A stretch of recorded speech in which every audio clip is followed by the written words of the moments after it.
Mike Florio joins us, Pro Football Talk, NBC Sunday Night Football Night in America. Mike, big day here in Cleveland. We're on pins and needles waiting for the Sue L. Robinson decision. Are you surprised at the 6 games? I'm not surprised at the 6 games because I've been paying very careful attention to the ins and outs of the information that has trickled out during and after the 3-day hearing that was conducted in late June.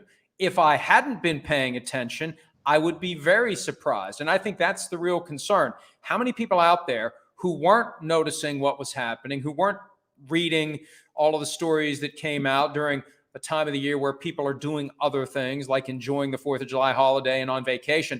How are those people going to react to the news that it's only a 6-game suspension when the PR side of this had been so much worse leading into the Deshaun Watson hearing? I think that's the real question. And I think that's what the league's going to be monitoring during this 3-day window that it has to decide whether to appeal the decision to the commissioner.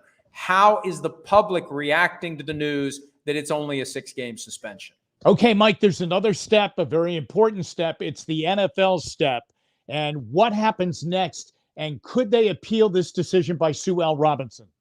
The next step in the process here will be for the NFL to make a decision on whether to appeal the outcome, the 6-game suspension imposed by Judge Robinson. And the appeal is resolved by the commissioner or whoever the commissioner asks to handle it on his behalf. And basically, the commissioner or his designee can reach whatever decision they want. They can't have a new hearing. They can't have new facts, but they can take the facts as Judge Robinson has determined them to be. And she found enough to conclude that he violated the personal conduct policy and should be suspended 6 games. The commissioner or his designee could say, we disagree with 6. We'd rather it be 12. We'd rather it be a full season. They have full ability to just put in whatever decision they would like to replace the 6 games with, subject to the possibility that the NFL Players Association would then try to file a lawsuit in federal court aimed at overturning the commissioner's decision.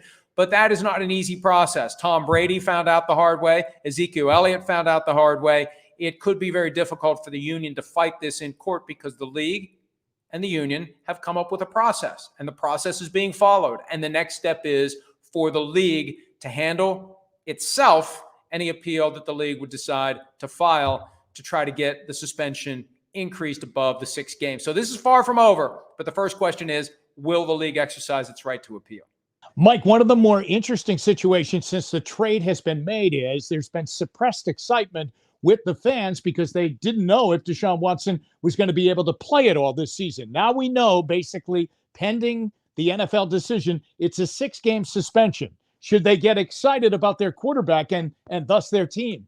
Well, fans are going to do what fans are going to do, and they're going to root for their team. And throughout this process, since the trade happened, I have tried to understand this from the perspective of the Browns fan. And I believed that from the moment Deshaun Watson was traded to the Browns, all of the cases against him should have been settled. All steps should have been taken to put this behind him so Browns fans don't have to engage in this balancing act of how should we feel? Should we be upset? Should we be supportive? How do we process this?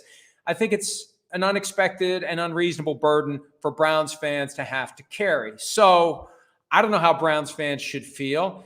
I think relief in the fact that it's over and they no longer have to try to justify being angry when people say he should be suspended a whole year, being happy when they find out it's only 6 games. These are just things that fans shouldn't be expected to be caught in the middle of. And the problem is football fans who want their best players on the field, who want their best quarterback to be available to play, they're going to naturally be inclined to push for that and to root for that. And as I've said from the get-go, this isn't on the fans. This is on the Browns for doing the trade. It's on Deshaun Watson for not getting the cases resolved. And ultimately, it's on Deshaun Watson for the behavior that created this whole mess.